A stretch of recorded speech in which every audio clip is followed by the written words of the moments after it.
ऐसे मौसम में ऑफिस या फैक्ट्री में भारी नुकसान हो सकता है। यश ग्रुप लाए है बेस्ट अर्थिंग सोल्यूशन सिर्फ आपके लिए। India's number 1 brand. नमस्कार मित्रांनो, जगामध्ये तासाला जवळजवळ 10,000 ते 11,000 स्टार्टअप सुरू होतात, व्यवसाय सुरू होतात. दिवसाला साधारण ती संख्या 2.5 लाखाच्या आसपास असते, पण त्यातले फक्त 90%च जे आहेत व्यवसाय ते दीर्घकाळ चालत नाही. मग ह्याचं कारण काय? तर त्याचं कारण हेच आहे की व्यवसाय सुरू करताना प्रत्येकाला प्रश्न पडलेला असतो की व्यवसाय कसा सुरू करायचा. आणि दुसरं म्हणजे ज्यांचा व्यवसाय चालू आहे त्यांनाही तो व्यवसाय वाढवण्यासाठी काय करायचं असा प्रश्न पडलेला असतो. तर आज मी इथे तीच माहिती द्यायला तुमच्या समोर लाईव्ह आलेलो आहे. तर मित्रांनो,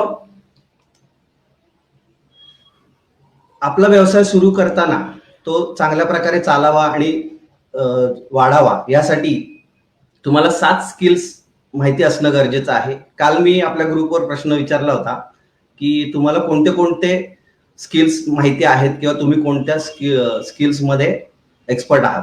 तर कोणी सांगत होतं इलेक्ट्रिशियन, कोणी सांगत होतं ITI झालेलं आहे. तर ते स्किल्स नाही आहेत मित्रांनो. पहिलं हे तुम्हाला कन्सेप्ट क्लिअर करा तुमची की स्किल्स वेगळं आहे, एज्युकेशन वेगळं आहे, नॉलेज वेगळं आहे. तुम्ही फक्त ITI म्हणजे वायरिंगची कामं करताय, हाऊस वायरिंगचं काम करताय म्हणजे ते स्किल नाही झालं. तर स्किल्स वेगळे आहेत आणि ते कुठले कुठले आहेत आज तेच मी तुम्हाला सांगणार आहे. तर माझी मी ओळख करून देतो. माझं नाव किशोर कुलकर्णी आहे. मी व्यवसाय मार्गदर्शक म्हणून काम करतोय. मिशन इलेक्ट्रिकल एम्पायर हे माझं मिशन आहे आणि येत्या 3 वर्षामध्ये 1 लाख लोकांना त्यांचं स्वतःचं इलेक्ट्रिकल एम्पायर उभं करण्यासाठी मी मार्गदर्शन आणि मदत करत आहे. तर मित्रांनो, सुरू करूया आपण. जे 7 स्किल आहेत त्याबद्दल मी आता हे तुम्हाला PPT मार्फत सगळी माहिती देतोय. तर हा जो कार्यक्रम आहे दर गुरुवारी मी तुमच्या समोर सादर करतो. हा कार्यक्रमाला जे प्रायोजक आहेत ते यश ग्रुप ऑफ इंडस्ट्रीज आहेत. अर्थिंग मधील इंडियातील नंबर 1 ब्रँड आहे. ऑल ओव्हर इंडिया त्यांचं डिस्ट्रीब्युटर डीलर्स आहेत. तर आता सध्याच्या परिस्थितीमध्ये पावसाळ्याच्या काळात वीज पडून अनेक अपघात होतात. आपल्या फाउंडेशन मध्ये मी एक पोस्ट पण शेअर केली. तर तो अपघात होऊ नये म्हणून लाइटनिंग अरेस्टर प्रत्येक ठिकाणी इन्स्टॉल करणं आवश्यक आहे. त्याच्यामुळे अपघाताचे प्रमाण कमी होऊ शकतं. आपण पुढे जाऊया. आजचा आपला विषय आहे स्किल्स. 7 स्किल्स कुठल्या आहेत त्यातील सगळ्यात महत्वाचं पहिल्याचं आहे कम्युनिकेशन स्किल. आता हे कम्युनिकेशन स्किल बद्दल तुम्हाला सांगायचं झालं तर आज मी तुमच्या समोर जे काही सांगतोय ते तुम्ही ऐकताय हे पण एक कम्युनिकेशन आहे. तुमचं प्रॉडक्ट जे आहे तुम्ही वेगवेगळ्या मार्गात कम्युनिकेशनचे सुद्धा अनेक प्रकार आहेत. त्याच्यामध्ये मास कम्युनिकेशन येतं. म्हणजे ज्यावेळेस अनेक लोक, जसं आता फेसबुकवर जर का मी हे व्हिडिओ टाकतोय तर ह्याला लाखोपेक्षा जास्त लोक बघू शकतात. मास कम्युनिकेशन आहे, 1 to 1 कम्युनिकेशन असतं. तुम्ही इतर प्रकारे भरपूर म्हणजे तुम्ही सोशल मीडियामधनं पण कम्युनिकेशन करता. म्हणजे एखाद्याने तुम्हाला प्रोडक्ट लॉन्च केलं की तुम्ही त्याला विचारता किती प्राइस आहे. तर हे सगळे प्रकार कम्युनिकेशन स्किलचे आहेत. तर हे शिकणं खूप गरजेचं आहे.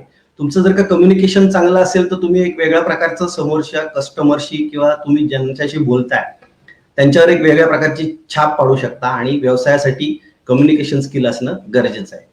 मी वेळेअभावी हे थोडक्यात तुम्हाला सांगतोय. अधिक तुम्हाला जाणून घ्यायचं असेल तर तुम्ही मिशन इलेक्ट्रिकल एम्पायरला जॉईन व्हा. त्याच्यामध्ये मी आता सध्या जवळजवळ 20 जण जॉईन झालेले आहेत आणि प्रत्येकाला या बाबतीत मी वेगळ्या पद्धतीने माहिती देतोय की जेणेकरून त्यांनी जे सुरुवात केलेला व्यवसाय आहे तो इतर जगामध्ये जसे 90% दीर्घकालीन चालत नाही तसं न होता त्यांचे व्यवसाय सतत चालू राहिले पाहिजे. कम्युनिकेशन स्किल नंतर दुसरा महत्वाचा असतो निगोशिएशन स्किल. आता निगोशिएशन म्हणजे तुम्ही किमतीपेक्षा कमी याच्यात केलं म्हणून निगोशिएशन नाही होत. तर त्याच्यामध्ये सुद्धा अनेक प्रकार आहेत. म्हणजे एक उदाहरण देतो जॉब बद्दल. तुम्ही ज्यावेळेस तुम्हाला विचारलं जातं की तुम्हाला सॅलरी किती अपेक्षित आहे तर तुम्ही काय म्हणता की पहिली मला 25 होती आता मला 35 पाहिजे असं समोरच्या जो कोणी इंटरव्ह्यू घेणारा असतो त्याला तुम्ही सांगता. तर त्यावेळेस काय होतं तिथे नेमकं अशी गंमत होते की ते निगोशिएशन तुम्हाला वाटतं की तुम्ही निगोशिएशन करताय पण ऍक्च्युली कंपनीचा विचार वेगळा असतो. मग ते काय म्हणतात की तुमच्याशी थोडंफार डिस्कस करून तुमच्याकडे स्किल्स नॉलेज असल्यामुळे ते म्हणतात की ठीक आहे, आम्ही तुम्हाला 35 नाही पण 30,000 देऊ शकतो. तर तुम्ही काय विचार करता की चला 25 पेक्षा आपल्याला 5,000 जास्त मिळाले, आपण का नाही हे सुरू करायचं, जॉब करायचा. म्हणून तुम्ही जॉईन होता. जॉईन झाल्यावर तुम्हाला लक्षात येतं की इतर लोक घरी गेले तरी तुम्ही काम करत असता. त्यानंतर इतर लोकांना 6 दिवसाची हे असते, वर्किंग डे असतात आणि तुम्हाला 7 दिवसाचा असतो. म्हणजे त्यांना जर का शनिवार रविवार सुट्टी असेल तर तुम्हाला फक्त रविवारीच सुट्टी असते. आणि मग तुमचा वेळ जो आहे तो पण डेली जो वेळ असतो आपला 8 तासाचा, त्याऐवजी तुम्हाला 12 तास ड्युटी करायला लागते.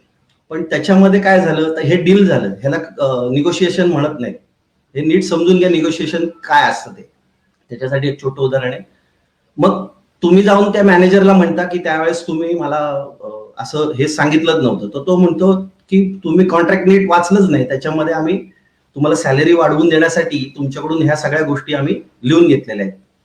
म्हणजे अशा प्रकारे विचार न करता फक्त पैसे कमी जास्त करणं किंवा तुमच्या प्रोडक्टची जी काही प्राइस आहे ती कमी जास्त करून तुम्ही निगोशिएशन होत नाही. ह्याच्यामध्ये तुम्हाला ऍडिशनल व्हॅल्यू काय मिळते, समोरच्याला ऍडिशनल काय व्हॅल्यू मिळते, हे सगळं जे आहे ते नीट समजलं पाहिजे. उगाच कमी करत राहिलात, इतरांनी बाजारात कमी रेट केले म्हणून तुम्ही पण कमी रेट करता, तर ते निगोशिएशन नाही होत.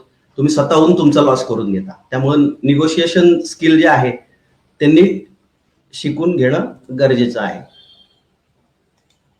पुढचं आहे प्रोजेक्ट मॅनेजमेंट स्किल. आता प्रोजेक्ट मॅनेजमेंट म्हणजे बरेच जण असं होतं की कॉन्ट्रॅक्टर असतात पण ते कुठलंही त्यांचं प्रोजेक्ट असेल, मग ते छोटं असो किंवा मोठा असो, याचा प्रॉपर प्लॅन केलेला नसतो. त्याच्यासाठी लागणाऱ्या ज्या गोष्टी आहेत त्या कशा मॅनेज करायच्या, त्याच्यामध्ये सुद्धा लेबर जे आहे ते स्किल लेबर असले पाहिजेत. त्यांना ते जे काम करतायत त्यातले ते तज्ज्ञ असले पाहिजेत. मटेरियल जे यूज करताय तुम्ही ते पण चांगल्या पद्धतीचं असलं पाहिजे. बरेच जणांचा असा प्रॉब्लेम होतो की कॉस्ट कमी झाली की तिथे ते मटेरियलमध्ये काहीतरी हे करून आपला फायदा करायचा बघतात.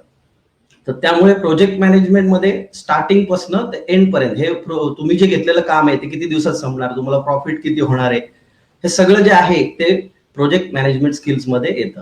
तर ते सुद्धा तुम्हाला माहिती असणं गरजेचं आहे. तुमच्या हाताखाली काम करणारे जे आहेत त्यांची कामाची हे जबाबदारी काय असणार आहे, हे सगळं जे आहे ते प्रोजेक्ट मॅनेजमेंट मध्ये येतं.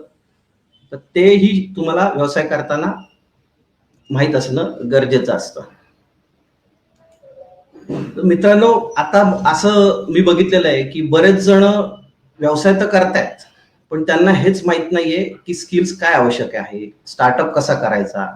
याबद्दल मी ब्लॉगही लिहितोय आणि लाईव्ह जाऊन दरवेळेस वेगवेगळ्या विषयावरती चर्चाही करतोय. तर असंच तुम्हाला जर का तुमच्या व्यवसायासाठी कुठल्या एखाद्या टॉपिकवर जर का तुम्हाला माहिती हवी असेल तर तुम्ही कमेंटमध्ये तुम्ही ते मेन्शन करा. मी त्याच्यावर सुद्धा तुम्हाला माहिती द्यायला गुरुवारी पुढच्या येऊ शकतो. तर पुढचं आपण स्किल्स बघूया. Research and strategy skill. Research म्हणजे काय की आपण जे काम करतोय आता ह्याच्यामध्ये नवीन आलेल्या गोष्टी काय आहेत. म्हणजे फक्त जुन्याच पद्धतीने तुम्ही जर का काम करत राहिला तर मार्केटमध्ये तुम्ही टिकू शकत नाही. मार्केटमध्ये आजकाल खूप नवीन नवीन गोष्टी ऍड होत झाल्यात, नवीन कामाची पद्धती बदललेल्या आहेत आणि अशा याच्यामध्ये तुम्हाला जर का टिकून राहायचं असेल तर तुम्हाला खूप त्याच्यासाठी रिसर्च करणं गरजेचं आहे. आणि आपले कॉम्पिटिटर काय करतायत ते न बघता आपण काय कस्टमरला देऊ शकतो ह्याच्यावरती जास्त भर देणं गरजेचं आहे. त्यानंतर एक रणनीती आखणं गरजेचं आहे की तुमचं कामाचं स्वरूप कसं असेल. म्हणजे लायसन्स मिळवणं खूप सोपं आहे, कॉन्ट्रॅक्टर लायसन्स वगैरे मिळवणं किंवा व्यवसाय सुरू करणं खूप सोपं आहे. आजकाल बँका सुद्धा तुम्हाला लोन देतील वगैरे, पण पुढे जाऊन तुम्हाला 3 वर्षापर्यंत तग धरून राहण्यासाठी तुमच्याकडे एक रणनीती असली पाहिजे की समजा इन केस हा व्यवसाय काय कारणास्तव कमी चालायला लागला तर त्यावेळेस आपले खर्च इतर हे एक्सपेन्सेस जे आहे रेंट वगैरे किंवा तुम्ही जो काही बँकेकडून EMI तुम्हाला चालू असतो तो वेळेत भरला पाहिजे. तर ह्याच्यासाठी तुमच्याकडे एक प्रॉपर रणनीती असली पाहिजे, की ज्यामुळे बरेच जणांचा प्रॉब्लेम असाच होतो की वर्षभर सलग करतात जोश, त्यावेळेस खूप चांगला हे असतो, मनामध्ये उत्साह असतो आणि मी बिझनेसमॅन होणार, व्यावसायिक होणार, त्याने ते करत राहतात. पण वर्षभरानंतर त्यांना लक्षात येतं की अरे या वर्षभरात आपण इतकं काम केलं पण आपल्याला प्रॉफिटच काही झालं नाही. तर हे कशामुळे होतं?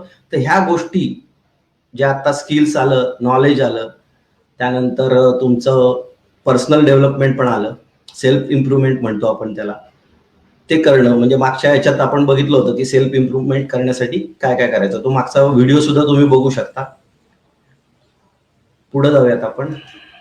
पाचवा आहे बिझनेस इंटेलिजन्स स्किल. म्हणजे आता तुम्ही जो कोणता बिझनेस करताय त्याच्यामधलं तुम्हाला किती माहित आहे. सॉरी, पीपीटीचं थोडंसं गडबड झाली.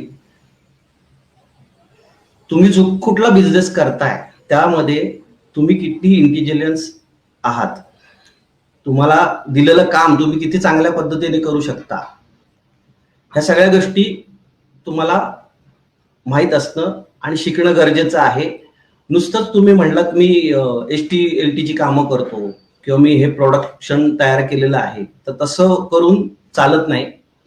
त्याच्यासाठी तुम्हाला त्या व्यवसायातलं तज्ज्ञ म्हणून ओळखलं गेलं पाहिजे. मग तज्ज्ञ म्हणून ओळखलं गेलं पाहिजे असेल तर तुम्हाला अभ्यास करणं गरजेचं आहे. बरेच जण काय करतात, अभ्यास न करताच व्यवसायात उतरतात. कोणीतरी सांगतं किंवा कोणीतरी म्हणतं म्हणून व्यवसाय करू नका. आधी स्वतःला तुम्हाला किती त्या व्यवसायामधली माहिती आहे याचा विचार करा, त्याचा नीट अभ्यास करा. त्याच्यातल्या ज्या ज्या गोष्टी गरजेच्या आहेत त्या जर का तुम्ही नीट व्यवस्थित माहिती करून घेतल्या तरच व्यवसाय चांगल्या प्रकारे पुढे जाऊ शकतो. अनेक जण पूर्णपणे हे सगळ्या गोष्टी करतात आणि मगच मार्केटमध्ये येतात. मोठमोठे ज्या कंपन्या आहेत त्या सुद्धा ज्यावेळेस त्यांचं एखादं प्रॉडक्ट लॉन्च करायचं असेल तर त्यावेळेस सगळ्या गोष्टींचा ते ह्या ज्या स्किल्स आहेत ह्याचा वापर करून बाजारामध्ये त्यांचं प्रॉडक्ट लॉन्च करतात आणि त्यामुळं ते प्रॉडक्ट चांगल्या प्रकारे बाजारात चालतं. तसंच कामाच्या बाबतीत सुद्धा तसंच आहे. आजकाल बरेच जण अशी कामं करतात पण त्यांना जर का विचारलं ना की बाबा रे ही वायरच इतक्या साईजचीच का वायर वापरली जाते, MCB इतक्याच एम्पियरचा का वापरला जातो, तर त्यांना त्याचं उत्तर देता येत नाही, पण तरी ते काम करत असतात. तर त्याचं उत्तर देता आलं पाहिजे. तुम्हाला एखाद्या काम ज्या करताय त्याचं लोड किती आहे, त्याला कितीचा MCB वापरायचा, हे सगळं जे आहे हे सहजरित्या तुम्ही करायला पाहिजे. ते जर का तुम्ही केलं तर व्यवसायात कधीच तुम्हाला माघार घ्यावी लागणार नाही. पुढचं स्किल्स बघूया, मार्केटिंग स्किल. ह्याच्याबद्दल पण मी एक लाईव्ह जाऊन माहिती दिली होती की मार्केटिंग स्किलचे प्रकारही भरपूर आहेत. नुसतंच तुम्ही एखादं प्रॉडक्ट तयार केलं आणि फक्त कुठेतरी ऍड दिली पेपरमध्ये वगैरे तर तसं चालत नाही. आजकाल मार्केटिंगचे प्रकार वेगवेगळे आलेले आहेत. डिजिटल मार्केटिंग आहे, त्याच्यामध्ये तुम्हाला माहिती पाहिजे की आपलं प्रोडक्ट कुठल्या कॅटेगरीचे लोकांपर्यंत जाऊ शकतं. मग ते दोन्ही म्हणजे श्रीमंतांनाही परवडलं पाहिजे आणि गरिबांनाही ते परवडलं पाहिजे. अशा ह्यानी म्हणजे जे काही आपण काम करतो त्याचे रेट सुद्धा नीट व्यवस्थित मार्केटचा अभ्यास करून समोरच्यालाही ते पटलं पाहिजे आणि तुम्हाला ते पटवून देता आलं पाहिजे. म्हणजे थोडक्यात बरेच जण मला माझं काम चालू असतं त्यावेळेस म्हणतात की तो माणूस तुमच्यापेक्षा कमी रेटने काम करतो, तर त्याच्यामध्ये आणि माझ्या क्वालिटीमध्ये फरक आहे हे त्यांना ज्यावेळेस मी पटवून देतो तो कसा आहे फरक, तर हे तुम्हाला नीट समोरच्याला समजून सांगता यायला पाहिजे. मार्केटिंगमध्ये तेच स्किल आहे की तुम्ही कशा पद्धतीने समोरच्याचा विश्वास जो आहे तुमच्यावरचा तो वाढवताय आणि कशा प्रमाणे तुम्ही पटवून देताय की बाबा जरी ते रेट कमी असले तरी त्याच्यात ह्यातला वापरलेलं मटेरियल आणि तो जो कामाची पद्धत आहे त्याच्यात आणि माझ्या ह्याच्यात फरक आहे. दुसरं म्हणजे त्याच्याकडे लायसन्स नसतं आणि माझ्याकडे लायसन्स आहे. मी स्वतः गव्हर्नमेंट इलेक्ट्रिकल कॉन्ट्रॅक्टर आहे, त्यामुळं मला सरकारने अधिकार दिलेला आहे ही कामं करायची, त्याला तसा अधिकारही नाही. त्यामुळे तिथे जर का काही नुकसान वगैरे झालं तर ते पूर्णपणे मालकाच्या जबाबदारीवर असतं. पण कॉन्ट्रॅक्टरच्या झालं कॉन्ट्रॅक्टर कडून करून घेतला असेल, टेस्ट रिपोर्ट वगैरे, आपल्याकडे बरेच जण टेस्ट रिपोर्ट सुद्धा 100 रुपयाला विकतात, त्यांना त्याचं महत्वच माहित नाही. हा एक मोठा प्रश्न आहे.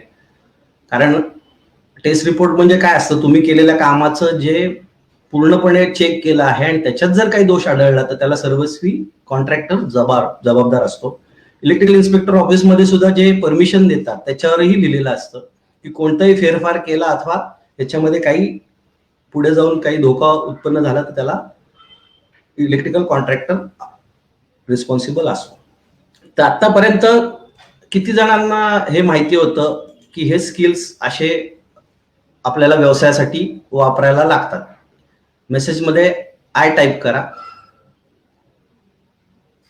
जे माझे मित्र आता हे लाईव्ह चर्चा बघतायत त्यांना मी विनंती करतो की तुम्हाला हे आत्ता आपण जे काही स्किल बघितले 5, ते तुम्हाला माहिती होते का? Communication skill, business intelligence skill, हे माहितीच नाहीये. ही माहिती कोणी घेत नाही, कोणी देत नाही, कोणी ह्याचा विचार करत नाही. तर कसा काय तुमचा व्यवसाय पुढे वाढेल आणि कसं काय तुम्ही चांगल्या प्रकारे व्यवसाय सुरू कराल? तर व्यवसाय सुरू करताना फक्त कॉन्ट्रॅक्टर लायसन्स मिळालं म्हणून तुमचा व्यवसाय सुरू झाला आणि तुम्ही त्याच्यात खूप पुढे गेला असं नाही. अनेक जण मला म्हणतात 2 कोटी टर्नओव्हर आहे, सगळं बरोबर आहे, पण तुझे स्वतःची हे काय चालली आहे? ब्रँड झालाय का कुठला? तुला ओळखतात किती जण? हे पण तितकंच महत्वाचं आहे. नुसतं टर्नओव्हर उपयोगाचा नाही की तुला महिन्याला किती मिळाले, ते 2 कोटी तुला किती वर्षाने मिळाले. हा सगळा जो आहे तो विचार करणं गरजेचं आहे. त्यानंतर 2 कोटी जर का तुला काम घ्यायचंय तर त्यासाठी लागणारी जी ईएमडी कॉस्ट असते, सुरुवातीला जे काही इनिशियल आपल्याला पीडब्ल्यूडी असो किंवा कुठल्याही टेंडरमध्ये भरावं लागतं, प्रोसेसिंग फी असते, ही तुझ्याकडे आहे का? ही तुमच्याकडे आहे का? जे कोणी कॉन्ट्रॅक्टर होण्याचा किंवा व्यवसाय सुरू, कुठलाही व्यवसाय असो, त्याच्यासाठी बरेच जण आहे ना पेटंट घेत नाही. त्यानंतर ही लायसन्सची गरज आहे. मोठ्या कंपन्या, बाहेर देशातल्या कंपन्या बघा बरं, त्यांनी सगळ्या प्रकारचे पेटंट घेतलेले असतात, त्यानंतर सगळ्या प्रकारचं रजिस्ट्रेशन केलेलं असतं, त्यामुळे त्यांना अडतच नाही. म्हणजे खायची जरी वस्तू असली तर त्याला पण लायसन्स घ्यावं लागतं. पण लायसन्स नुसतं मिळवून उपयोग नाही, तर तुमचं जे प्रोडक्ट आहे ते तळागाळातल्या लोकांपर्यंत पोहोचवण्यासाठी तुम्हाला मार्केटिंग करावं लागतं. आणि आपल्या इलेक्ट्रिकल फील्डमध्ये सुद्धा कॉम्पिटिशन जरी भरपूर असलं तरी तुम्ही एक वेगळेपणा तुमचा स्वतःचा जर का ठेवला, हे सगळ्या गोष्टी नीट शिकून जर का तुम्ही व्यवसाय सुरू केला तर बघा तुम्हाला फरक जाणवेल. कारण तुमचा कस्टमरला, बरेच कस्टमर असे असतात की त्यांना कॉस्टिंगशी महत्व नसतं, क्वालिटी काय आहे आणि ह्याला त्यातलं माहिती किती आहे, हे जे करतोय काम ह्याबद्दल त्याला जर का एखादा प्रश्न विचारला तर त्याचं तो उत्तर देऊ शकतोय का? तर त्यांनी जरी नाही प्रश्न विचारला तरी तुम्ही उत्तर देता आलं पाहिजे तुम्हाला. बरेच जण माझ्याकडे परीक्षेला बसणारे जे असतात, वायरमनच्या परीक्षेला, ते मला म्हणतात आम्हाला 20 वर्ष झाले आम्ही काम करतो. मी त्यांना 2 गोष्टी विचारतो की फॅन कसा फिरतो ते सांगा आणि ट्यूब ग्लो कशी होते. तर त्याची उत्तरं सुद्धा देता येत नाही. सिरीज मध्ये काय होतं, पॅरलल मध्ये काय होतं, म्हणजे कनेक्शन्स ते पण सांगता येत नाही. पण 20 वर्ष काम केली आणि ते तिथेच असतात, सायकलच चालवत असतात, जास्तीत जास्त 2 व्हीलर घेतात. तर त्यांनी सुद्धा हे शिकलं पाहिजे. आपण ज्या क्षेत्रात काम करतोय तर त्याच्यामधलं जे आपण फिटिंग करतोय, एमसीबी असो, आरसीसीबी असो, ह्याचं कार्य, वर्किंग प्रिन्सिपल काय आहे, त्याचा उपयोग कशासाठी केला जातो, वायरची साईज, गिझरला जाड का वापरावी लागते, लाईट पॉइंटला पातळ 1.5 ची ऍज पर रूल, म्हणजे जो इंडियन इलेक्ट्रिसिटी ऍक्ट आहे त्याच्यानुसार लाईट पॉइंटला 1.5 ची वापरायला लागते, तिथं 1 स्क्वेअर एमची ढकलली जाते.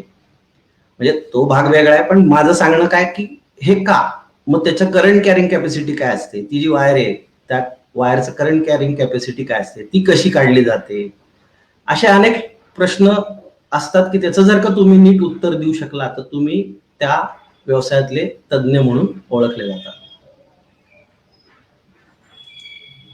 नमस्कार, नाव दिसत नाही तुमचं, पण जर तुम्ही रिप्लाय दिलेत माझ्या प्रश्नांना तर अजून चांगल्या प्रकारे आपली ही चर्चा होईल, तुम्हाला अजून जास्त अजून माहिती मिळेल आणि मला खात्री आहे की माझं हे जो स्वप्न आहे ते 3 वर्षाच्या आतच पूर्ण होईल. माझं ध्येय जे आहे 1 लाख लोकांना त्यांचं इलेक्ट्रिकल साम्राज्य उभं करायला जे मी मदत करतोय, मार्गदर्शन करतोय, ते आधीच होईल. धन्यवाद. ही तर सुरुवात आहे. तुम्ही पुढे पुढे बघा, खूप काही असं नवीन गोष्टी तुमच्या समोर आणणार आहे. आत्ताच मी आजच एक व्हिडिओ बघितला, म्हणजे आपला स्किल्सच्या जरा थोडंसं ह्याच्यामध्ये जातो, मी वेगळा विषय घेतो, कारण आपल्या क्षेत्रात काम करणाऱ्यांसाठी हे खूप विचार करा. तुम्हाला माहिती आहे का, एक छत्री आता डिजिटल छत्री म्हणून बनवलेली आहे केरळमध्ये. त्याच्यामध्ये तुम्हाला स्पीकर येतो, वायफाय येतं, मोबाईल रिसीव्ह करता येतो, त्याचा आवाज कमी जास्त करता येतो. म्हणजे जो आपण छत्री धरण्यासाठी जे मूठ असते ती, त्याच्यामध्येच त्यांनी इनबिल्ट बॅटरी वगैरे फिट करून, म्हणजे विचार बघा कसे असतात, इनोव्हेशन कसं केलं जातं. कुठल्या कधी कोणी आतापर्यंत विचार पण केला नसेल की छत्रीचा असा वापर, म्हणजे ज्यावेळेस पावसातनं लोक जातात, जर त्यांना एंटरटेनमेंट मिळालं त्याच्यामध्ये, तर काय असं त्यांनी एक बनवलेलं आहे. तो व्हिडिओ सुद्धा मी आपल्या ग्रुपवर लवकरच शेअर करतो, आज हे संपल्यानंतरच करतो. तर अशा प्रकारे आपल्या क्षेत्रात अजून काय आपण वेगळं करू शकतो की ज्यामुळे आपल्या महाराष्ट्राचं, जसं केरळचं आज नाव होईल की अरे त्यांनी काहीतरी केलं, तर आपल्याला पण आपल्या महाराष्ट्रातलं पण असं कोणीतरी केलं पाहिजे. तर रिसर्च जे आहे किंवा ह्याच्यामध्ये तुम्ही हे पण शोधलं पाहिजे, लोकांच्या सोयी ज्या आहेत त्या ओळखा आणि त्याप्रमाणे त्यांना सर्व्हिस द्या. बघा तुमचा व्यवसाय कसा चालतो. लायसन्स काढायचं आहे, ओके, लायसन्स कुठलंही असो, आपल्या ग्रुपमध्ये मी ब्लॉकचे लिंक्स दिलेले आहेत. त्याच्यामध्ये सगळी वायरमन लायसन्स कसं काढायचं, सुपरवायझर कसं काढायचं, कॉन्ट्रॅक्टर लायसन्स कसं काढायचं, याचं पूर्णपणे माहिती दिलेली आहे. तुमच्या जिल्ह्यातील विद्युत निरीक्षक कार्यालयामध्ये अर्ज भरायचा असतो, तिथं जाऊन चौकशी करा. त्याला जी काय डॉक्युमेंट, तुमचं जे काय क्वालिफिकेशन झालंय, आयटीआय झाले तर आयटीआयची डॉक्युमेंट, डिप्लोमा किंवा बी झाला असेल तर त्याची डॉक्युमेंट्स, प्लस 1 इयर एक्सपिरियन्स पण लागतो, तो पण कॉन्ट्रॅक्टरच्या मस्टरमध्ये लागतो. ऍक्च्युली आजचा जो आपला टॉपिक आहे तो स्किल्स वरती आहे, पण तरी सुद्धा मी तुम्हाला थोडक्यात सांगतो की आपल्या इलेक्ट्रिकल लायसन्स इन महाराष्ट्र ह्या ग्रुपमध्ये मी ब्लॉग्सचे लिंक्स पाठवले आहेत, थोडं सर्च करा, त्याच्यामध्ये आहे. किंवा मला व्हॉट्सअपवरती माझा नंबर इथं दिलेला आहे, त्याच्यावरती तुम्ही जर का मला हाय टाकलं आणि तुम्हाला कुठलं लायसन्स काढायचंय तर मी तुम्हाला त्याची लिंक पाठवतो, त्याच्यातनं सगळी माहिती घ्या. एकदा इलेक्ट्रिकल इन्स्पेक्टर ऑफिसमध्ये जाऊन स्वतः भेटा. एक लक्षात घ्या, कुठलीही गोष्ट आयती मिळत नसते, त्यासाठी तुम्हाला ऍक्शन घ्यावी लागते, तरच होतं. आणि दुसरं म्हणजे अजून एक जरा थोडंसं वेगळं मला काल हसायला आलं की मी तिथे विचारलंय की तुम्ही व्यवसाय करताना तुमच्याकडे कोणते स्किल्स आहेत किंवा त्याची माहिती आहे, तर एक जण त्याच्यावर सांगतो की मला लायसन्स, काय बरं त्याचा शब्द पण थोडा वेगळा, किरायाने द्यायचंय. तर असं नका करू, विषय काय चाललाय आणि आपण बोलतोय काय, ह्यालाच कम्युनिकेशन स्किल म्हणतात. तर ते सुधरवा. त्यानंतर जर तुम्हाला लायसन्स काढायचंय तर ते विचारण्याची पद्धत पण, तुम्ही लायसन्स काढून देता का असे मेसेज करतात बरेच जण. तर मला मदत आणि मार्गदर्शन मिळेल का, बोलण्याची पद्धत बघा किती फरक पडतो. तर हे जरा कम्युनिकेशन स्किल सुधारलं तर बरं होईल. महाराष्ट्रात जर तुम्हाला आपलं स्वतःचं जर का नाव किंवा ओळख निर्माण करायची असेल तर ह्या गोष्टी नक्की करा. धन्यवाद. तुमचं नाव नाही दिसत आहे, हे फेसबुकच्या ह्याच्यामध्ये काही वेळेस असं होतं. ही माहिती दर गुरुवारी मी देतो तुम्हाला, म्हणून परत सांगतो की 7 वाजता दर गुरुवारी संध्याकाळी electrical licence in Maharashtra, current care foundation आणि करंट केअर क्लासेस असे 2 पेज आणि एक ग्रुप आहे, त्याच्यावरती ही लाईव्ह माहिती असते. याच्यामध्ये तुम्ही तुमचे प्रश्न विचारा. तुम्हाला काही अजून अधिक माहिती हवी असेल तर 10 ते 6 या वेळेत मला दिलेल्या नंबरवरती संपर्क करा.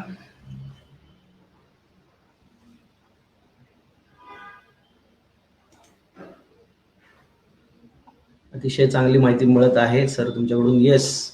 आणि ही माहिती नुसती घेऊ नका, त्याचा तुमच्या पुढच्या येणाऱ्या भविष्यासाठी वापर करा.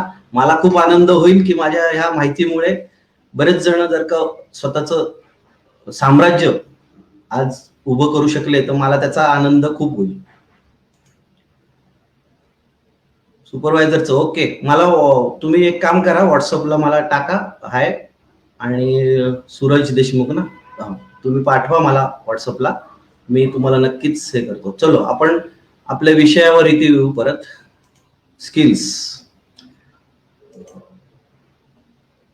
तर लायसन्स काढल्यानंतर, तुम्ही कॉन्ट्रॅक्टर लायसन्स काढल्यानंतर तो जो काय कालावधी आहे ना प्रत्येक ह्याला, म्हणजे तुमचं शिक्षण जर का तुम्ही आता डिप्लोमा आहे, पुढे डिग्री करायची आहे, आणि डिग्री नंतर मी प्रत्येकाला तेच म्हणतो की शिक्षणाप्रमाणे तुम्ही पुढे जायचं सोडून, काही जण मला डिप्लोमा आणि डिग्री झालेले म्हणतात वायरमन लायसन्स काढायचं का, तर चुकीचं का जाता?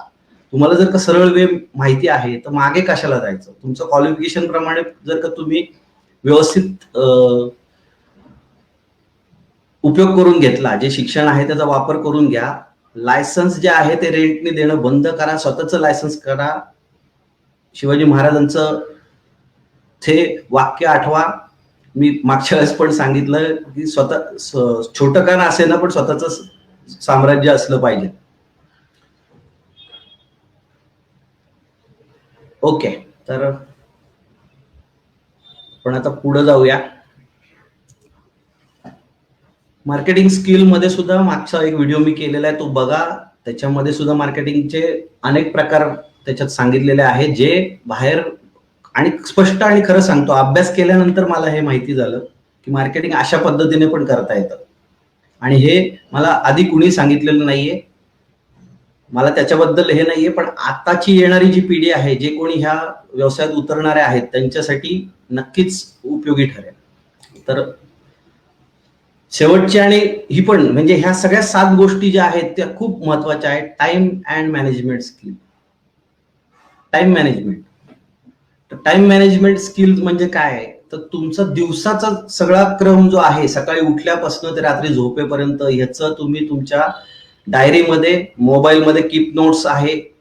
त्यानंतर असे ऍप सुद्धा मिळतात की ते तुम्हाला रिमाइंड करतात. तर त्यामध्ये तुम्ही सकाळी उठल्यापासून संध्याकाळपर्यंत 8 वाजता काय करायचं, 9 वाजता काय करायचं, किंवा 8 ते 10 काय करायचं, 10 ते 12 काय, 2-2 तासाचं किंवा 1-1 तासाचं तुम्ही नियोजन केलं पाहिजे. त्याच्यामध्ये जर तुम्हाला कोणाला भेटायला जायचं असेल तर ती वेळ फिक्स पाहिजे. भेटायला जाताना तुम्ही उशिरा न जाता त्याच्या आधी जर का 15 मिनिटं 10 मिनिटं गेलात तर ते एक इम्प्रेशन वेगळं पडतं.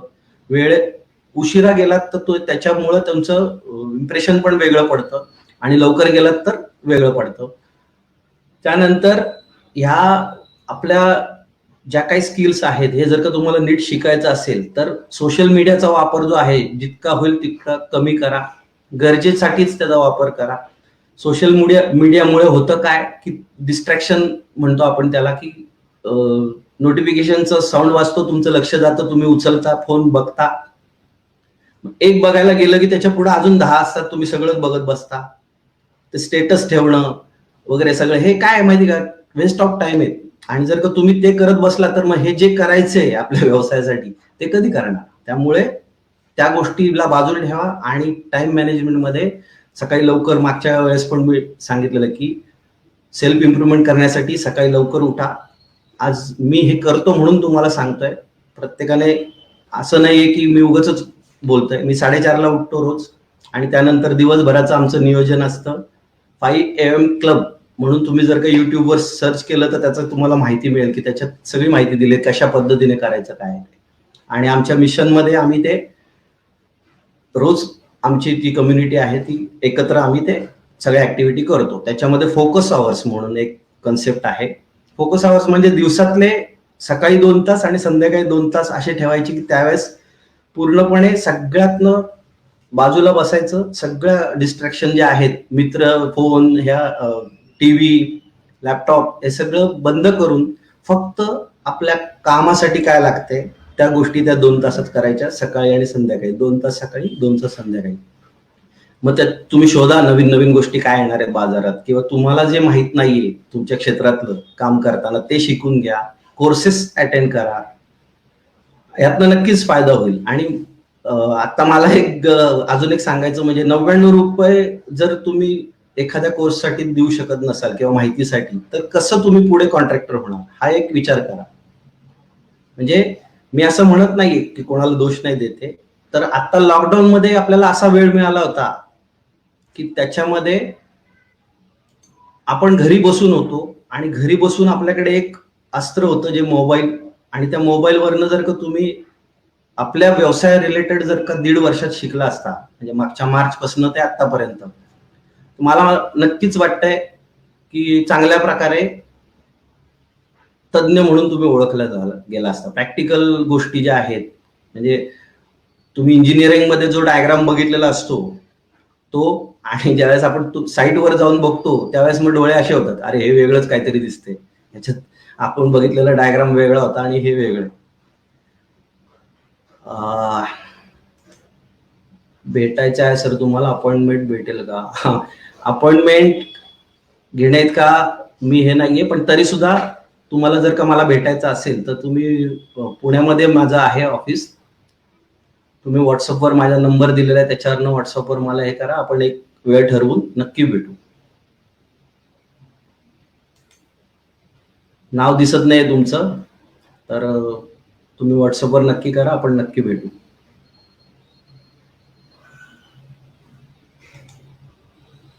तर हे खूप महत्वाचं आहे. मी आज 1996 पासून या क्षेत्रात आहे आणि तिथून आतापर्यंतचे बदल मी बघितलेत. मी स्वतःच सुद्धा बदल केलेले. आणि त्यावेळेस मी सायकलवर काम करायचो, नंतर मी गाडी घेतली, टू व्हीलर घेतली, फोर व्हीलर घेतली. असं ही जे होतं ना, हे तरी पण अजून माझं लायसन्स व्यवस्थित आहे, कधीही त्याला बाद होण्याची वेळ आली नाही. आणि नुसतंच लायसन्स नाही काढलं तर मी इतर ऍक्टिव्हिटीज पण करायला सुरुवात केली आपल्या क्षेत्रातली. ते म्हणजे वायरमन आणि सुपरवायझर एक्झाम जे आहे ते महाराष्ट्रामध्ये मोफत मार्गदर्शन करणारं आमची संस्था पहिली आहे. त्याच्यामध्ये परीक्षेचं स्वरूप काय असतं, परीक्षा किती मार्काची असते, परीक्षेचा सिलेबस कसा असतो, ओव्हरऑल जी एक्झाम होते त्याला माहिती कशी, कसं प्रेझेंट व्हायचं, अशा पद्धतीने सगळ्या गोष्टी आम्ही करत असतो आणि करत राहू. कारण ह्याच्यामध्ये एकच फक्त ध्येय आहे की आपला महाराष्ट्र, आपल्या महाराष्ट्रामधले तरुण यांना योग्य मार्गदर्शन मिळावं आणि ते स्वतःच्या पायावर उभे राहावे. त्यासाठीच यश अर्थिंग सोल्युशन प्रायव्हेट लिमिटेड आणि करंट केअर फाउंडेशन असं दोघांनी मिळून आम्ही हे उपक्रम हा हाती घेतलेला आहे. आधी मी सेफ्टी म्हणजे सुरक्षेसाठी करंट केअर फाउंडेशनवर लाईव्ह जात होतो. त्याच्यामध्ये पण मी बरेचसे घरगुती उपकरणं कशी हाताळायची याबद्दल माहिती दिलेली आहे.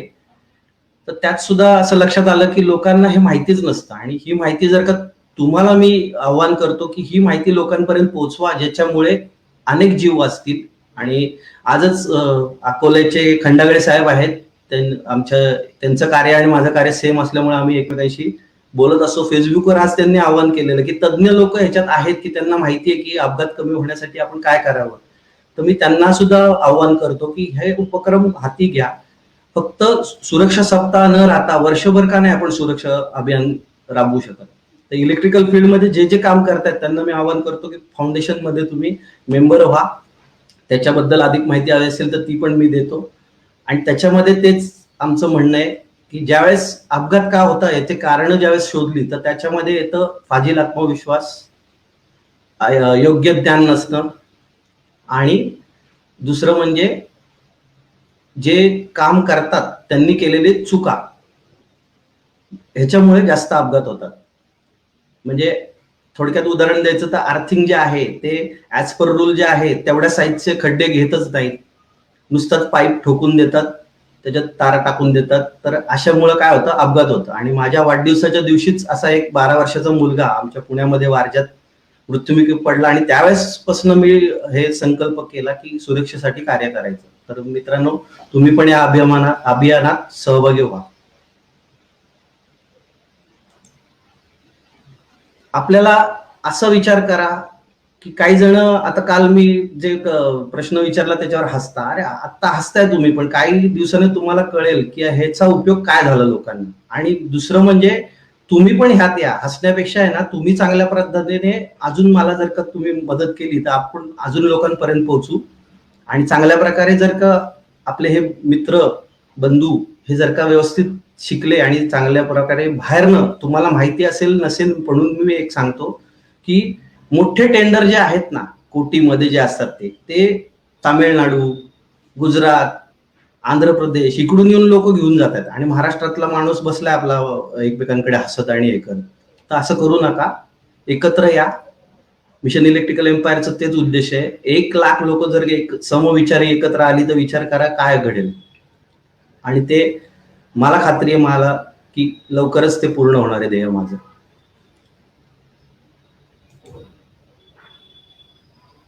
Yes Suraj Deshmukh, thank you very much. आणि सहभागी व्हा. इथं इतर ह्याच्यासारखं तुम्हाला बंधनं नाही, तुमचे विचार सुद्धा मांडण्याला तुम्हाला आम्ही मोकळीक देणार आहोत आणि तुमच्या विचारांवरती परत आपण एकत्र करून चांगल्या प्रकारे ते प्रेझेंट करण्यासाठी पण आपण प्रयत्न करणार आहोत. Thank you very much. असे जर का मला फीडबॅक मिळाले आणि समजा अजून काय करता येईल आपल्याला ह्याच्याबद्दल जरी तुम्ही सांगितलं तर सगळ्याला मी माझी तयारी आहे. सर्वतोपरी आम्ही तुमच्या बरोबर आहोत. मिळून आपण चांगल्या प्रकारे हे काम करू. सुरुवात केली ना मित्रांनो, मध्ये एक मी इमेज टाकली होती की विमान उडवण्यासाठी लोक आधी त्याला हसतात की हे काय करतोय वगैरे, नंतर ते उडायला लागले की मग तोंडात बोटं घालतात की हे कसं झालं. तसंच आहे, कुठलीही गोष्ट सुरुवात केली की सुरुवातीला आपल्याला हे होतं. व्यवसाय करताना पण तसंच होतं, तुला जमणार नाही, तुला येणार नाही, तू कसं करणार. पण ज्यावेळेस तो व्यवसाय तुमचा चांगला चालायला लागतो, तुमच्यात जी सुधारणा होते ही बघितल्यानंतर जे तुम्हाला सांगणारे असतात ते लगेच तुमच्याशी जवळीक साधायला बघतात. Yes, thank you. येस, ही अशा अनेक मागचे जर का तुम्ही लाईव्ह बघितले तर ह्या पद्धतीने. आणि ह्याच्यामध्ये कसं आहे माहिती का, फक्त एवढ्यावरती थांबून चालत नाही, कारण हे डोक्यातनं निघून जातं. ह्याच्यामध्ये सातत्य असणं गरजेचं आहे, कन्सिस्टन्सी ठेवणं गरजेचं आहे. आणि ती जी आहे ती मिशन इलेक्ट्रिकल एम्पायर मध्ये होते. दर रविवारी आम्ही 8 वाजता मीटिंग असते. वेगवेगळ्या जिल्ह्यातली लोक त्याला ऍड झालेली आहेत. मग त्यांच्या सेल्फ डेव्हलपमेंट करणं, कारण आज जर का हे स्किल्स तुम्हाला घ्यायचे तर त्याच्या आधी स्वतः बदल करणं गरजेचं आहे. म्हणून मी पहिला जो मागच्या गुरुवारचं जे लाईव्ह गेलो होतो ते सेल्फ डेव्हलपमेंटवर होतं. तो व्हिडिओ बघा की स्वतःमध्ये बदल तुमचा व्हायला पाहिजे. तर तुम्ही बाकीच्या गोष्टी म्हणजे विचार, आपले विचार कसे आहेत याच्यावरतीच आपलं पुढचं सगळं अवलंबून असतं. तुम्ही विचार छोटे केले तर छोटीच कामं मिळणार, विचार मोठे केले तर मोठी कामं मिळणार. अशा पद्धतीने तुम्ही जर का निगेटिव्हच विचार करत राहिले, मला हे जमणार नाही, तर कधीच जमणार नाही. पण तुम्ही पॉझिटिव्ह म्हणलात की मी प्रयत्न करून बघतो, एक वेळ हे व्हाल, पण त्यातनं तुम्हाला शिकायला तरी मिळेल. आणि ती चूक जर का तुम्ही नेक्स्ट टाइम नाही केली तर तुम्ही सक्सेस व्हाल. मित्रांनो, दर गुरुवारी जर अशी येऊन तुम्ही माझ्याशी ही चर्चा केली ना, आपल्याला खूप चांगल्या प्रकारे अनेक वेगवेगळे उपक्रम हाती घेता येतील, अभियान घेता येतील आणि एक वेगळा ह्याच्यामध्ये तुम्ही कम्युनिटीमध्ये याल आणि नक्कीच तुमच्यात फरक होईल. Thank you very much. तर आपलं आता पुढे जाऊया. हे मला वाटतं 7 स्किल झालेले आहेत. तर टाइम मॅनेजमेंट स्किल हे खूप महत्वाचं आहे. वेळ पाळा. जसं आता मी सांगितलं की दर गुरुवारी 7 वाजता मी लाईव्ह येतो, तो मला 7 वाजता. आणि ज्यावेळेस मला काहीतरी टेक्निकल प्रॉब्लेम येतो तर त्यावेळेस मी लगेच त्याबद्दल मेसेज ग्रुपवर टाकतो की काही कारणास्तव आजचा लाईव्ह उद्या होईल. पण मी ते करतो. आजचं उद्यावर जातं. ते कधी जातं, इन केस काही टेक्निकल प्रॉब्लेम आला. कधी कधी असं होतं, वायफाय पावसाचे दिवस आहे त्यामुळे सुद्धा प्रॉब्लेम येतो. पण ते सोडायचं नाही, करायचं. तुम्हाला जे काही हवंय ना ती माहिती इथे मिळतेच आहे. लायसन्सचे परत ह्याचे ब्लॉग सुद्धा मी बनवतो की थोडक्यात, म्हणजे ज्यांना व्हिडिओ बघायचा कंटाळा येत असेल तर वाचून सुद्धा तुम्ही तुमच्या व्यवसायात त्याचा उपयोग करू शकता. तुम्हाला जर का अजून काही प्रश्न विचारायचे असेल तर विचारा, मी नक्कीच उत्तरं देईन. आणि लायसन्स बद्दल जर असेल तर आधी ब्लॉग वाचून घ्या, म्हणजे तुम्हाला त्याच्यात कळेल की कोणाला परीक्षा देता येते, कोणाला सूट मिळते परीक्षेमधनं, आणि कॉन्ट्रॅक्टर लायसन्स साठी काय गरजेचं आहे ते पण. त्याच्याबद्दल पण एक मी आज सगळ्यांसमोर एक ओपन करतो की प्रत्येक जण म्हणतो खर्च किती येतो. तर तुम्हाला जर का व्यवसाय करायचा आहे तर त्याला खर्च हा करावाच लागणार आहे.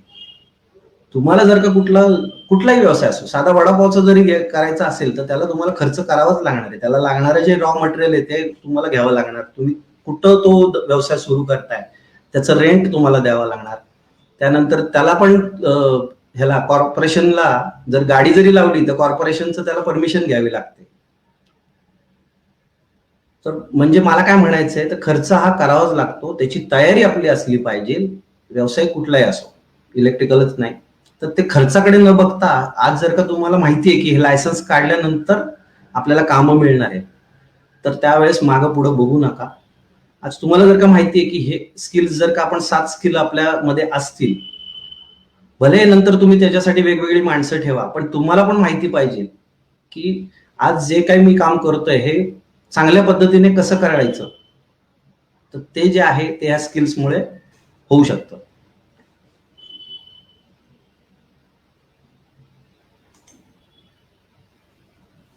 मिशन इलेक्ट्रिकल एम्पायर मध्ये माझं मुख्य ध्येय हेच आहे की येत्या 3 वर्षामध्ये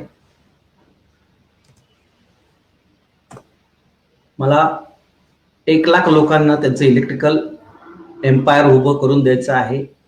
मग त्याच्या मागची कन्सेप्ट माझी अशी आहे की आजकाल जसं आपल्या उदाहरणार्थ दात घासायचे म्हणले की कोलगेट आठवतं, तसं इलेक्ट्रिकल फॉल्ट आला की तुमच्या एरियामध्ये तुमचं नाव त्या क्लायंटकडे गेलं पाहिजे.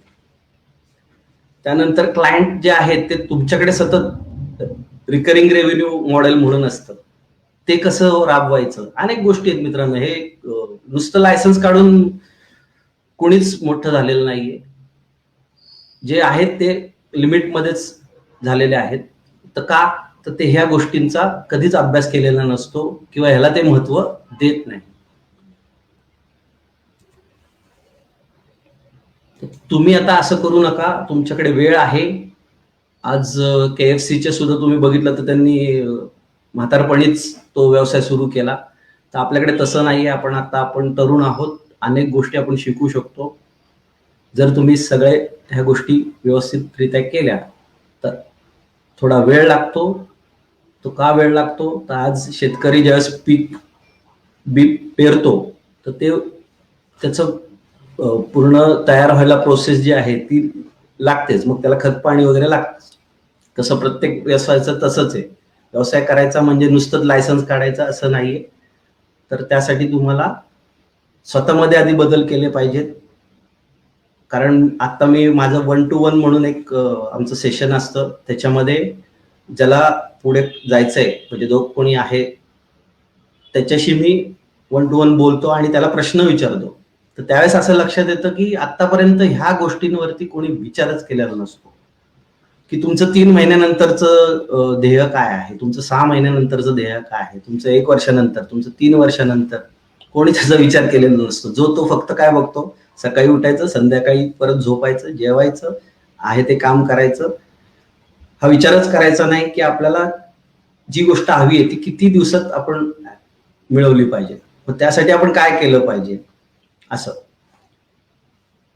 ओके, खूप बरं वाटतं मला पण असं चांगला रिस्पॉन्स चांगलं तुमच्याकडून मिळाला की. आणि जे ह्या ग्रुपमध्ये आहेत इलेक्ट्रिकल लायसन्स आणि इन महाराष्ट्रामध्ये, तर त्यांनाही नम्र विनंती करतो की जी मिळालेली संधी आहे त्याचा योग्य वापर करा. आणि जर तुम्हाला काही करता येत नसेल तर दुसऱ्यांवर हसू नका कृपया. आणि चाललंय काय त्याच्या संदर्भात प्रश्न विचारा.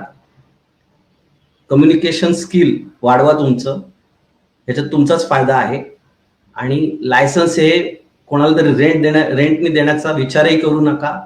इन केस त्यांनी जर का काही त्याच्या हातून अपघात झाला किंवा काही होऊ शकतं, त्याला तुम्ही जबाबदार असता, कारण लायसन्स तुमच्या नावाने असतं.